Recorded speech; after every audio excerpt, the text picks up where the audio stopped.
Hello, John. Hello, Oliver. And today we're going to talk about faith in all its aspects. That's right. Faith, for example, people have faith in all sorts of items. People have faith in football teams, Gaelic football, rugby football, soccer,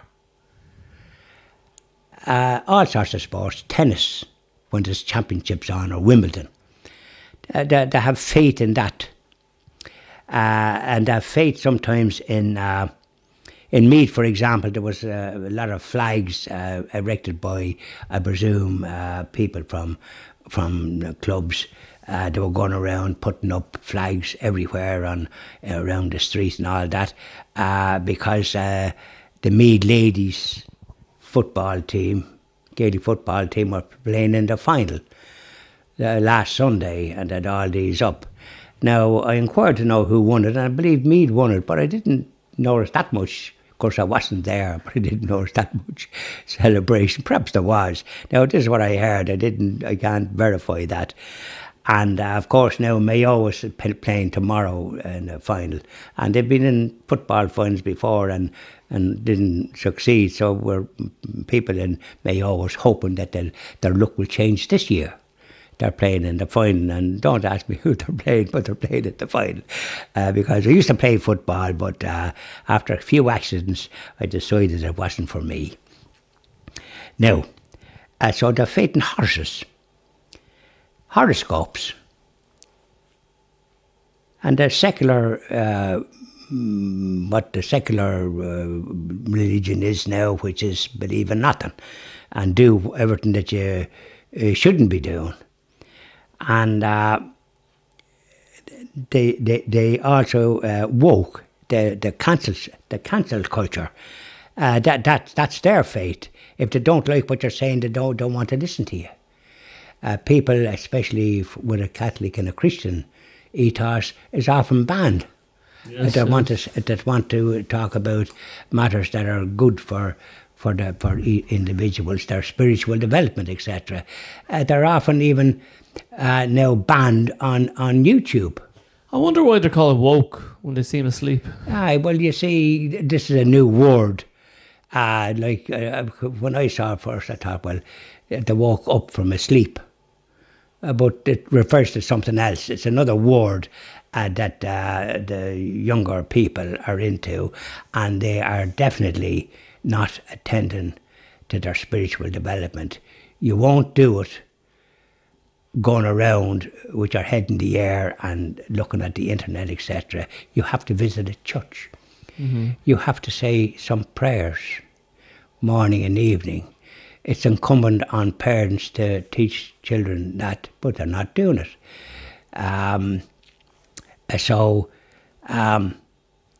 And I'm told in my visits to the parishes, but I know it even myself, that the people now are just using the church for weddings.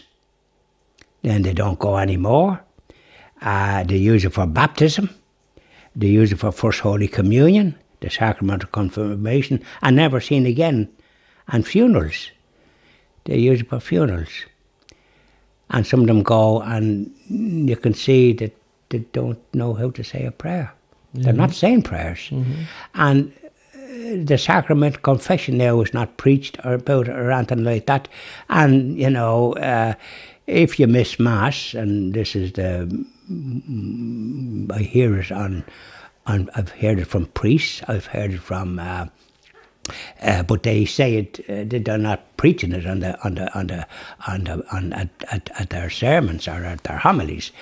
But the fact is that on the EWTN, that Catholic television station, it is reckoned if you purposely miss Mass or miss going to a Christian, you're obliged to go once a week, on a Catholic or an Orthodox, to go once a week, and to avail of the sacrament of confession as regular as possible to save your immortal soul.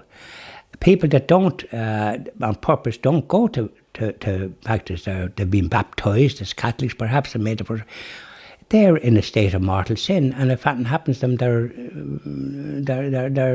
in a state of mortal sin. But that's not being preached or told, and these are things that in my travels, and talking to priests and all the rest of it, that I have mentioned. And but do you see, the archbishops and bishops are not giving them the instructions about that. They should be preaching about the importance of confession, and there should be Catholics, practicing Catholics, formed into groups that would seek the return of all these lapsed Catholics.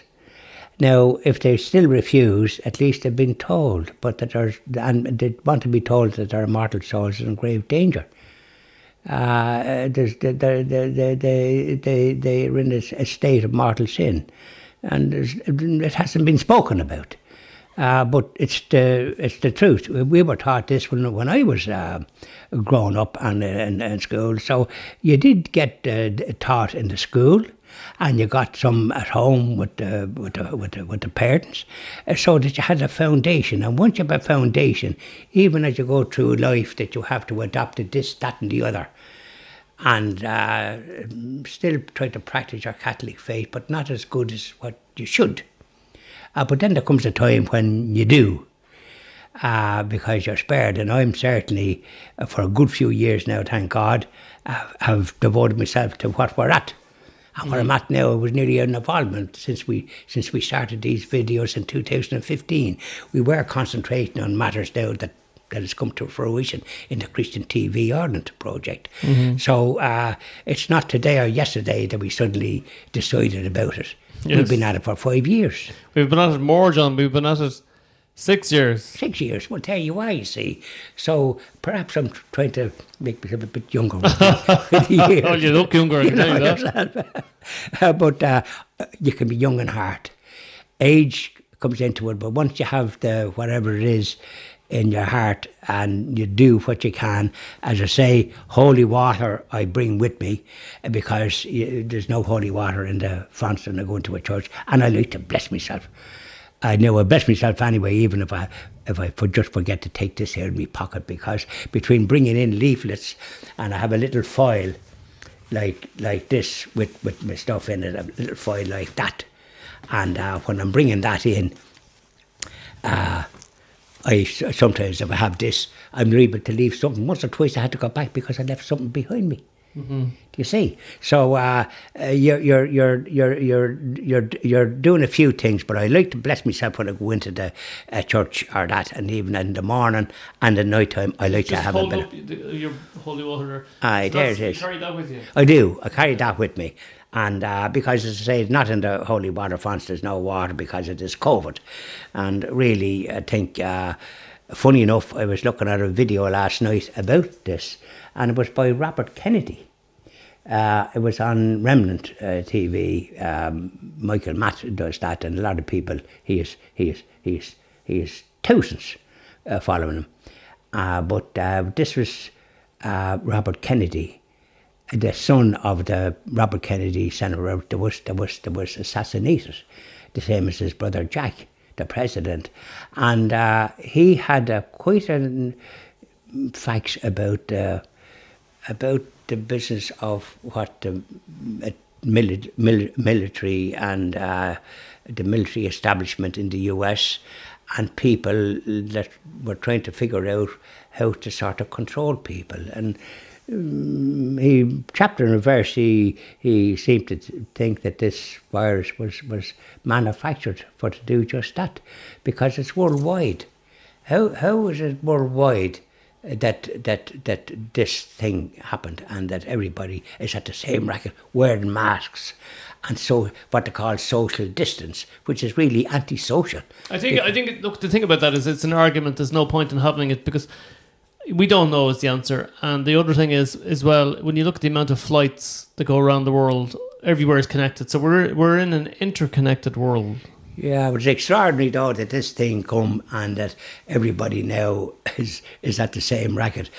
People's freedom is interfered with. It is. So, anyways, but Robert Kennedy, now he's elderly. He's probably as old as I am, and he had quite a a long article, a long interview, chapter and verse, and not that we have to deal with the way things are, but it's extraordinary that people's freedom now has been curtailed, so people then have fear. So what is the agenda, if there is there an agenda? So we leave it open. We leave it open. I just deal with it as best I can. Some place I go in, I have to wear a mask, and I wear the mask. I have one in my pocket. I did see a woman yesterday inside the shopping centre refusing to wear a mask. She walked in the door and she had a Dublin accent, and she told your man to F off. She says, I've got a condition, mind your own business, okay? And she walked past him. and then there was, beside her in the shop, there was another fellow without wearing a mask. So I think people have become kind of a little bit complacent about the masks now, and they think they're safe. But I think like part of the thing is that, it's gone on quite a while, and it kind of like there doesn't seem to be an end to it, and I think this is what worries some people. Other people are quite fearful; they're not even visiting relatives and so on and so forth. So there is problems, but in any event, hopefully it'll be over soon. This is what we hope. It has an interview with me travelling around the country in any event. Yeah. So. And it was his fate. Was in the fate I was talking about. Yes. So the best thing for people to do, and this is where the Christian TV Ireland comes in, and I did say it to people that if people visit the church and at least deal with the situation as they find themselves in, they have a chance of nourishing their soul, their spiritual life. Because without it, nothing else. No matter what you have, no matter what material good you have, nothing whatsoever will give you that peace of mind, that inward joy that you can't define. You don't know where you have it, but you have it.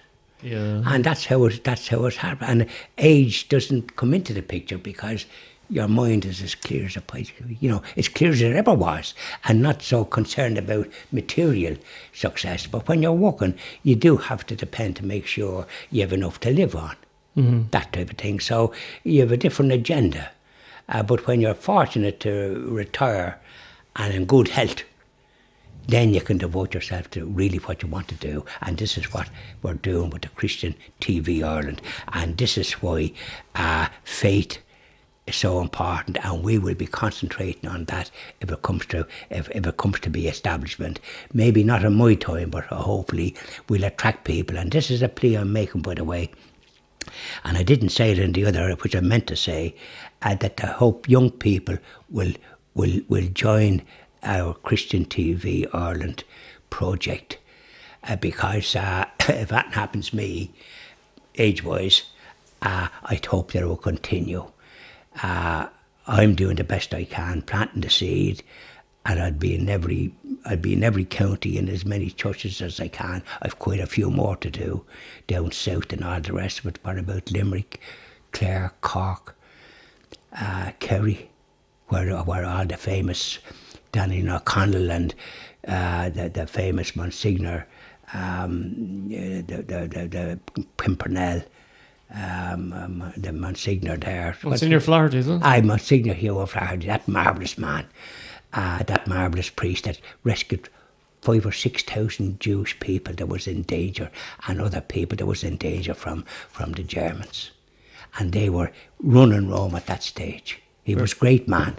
So what I'm saying is that we'll be concentrating on stories and encouraging people to avail of the gifts that's there for them. Thank you very much, John. Thank you very much, Oliver.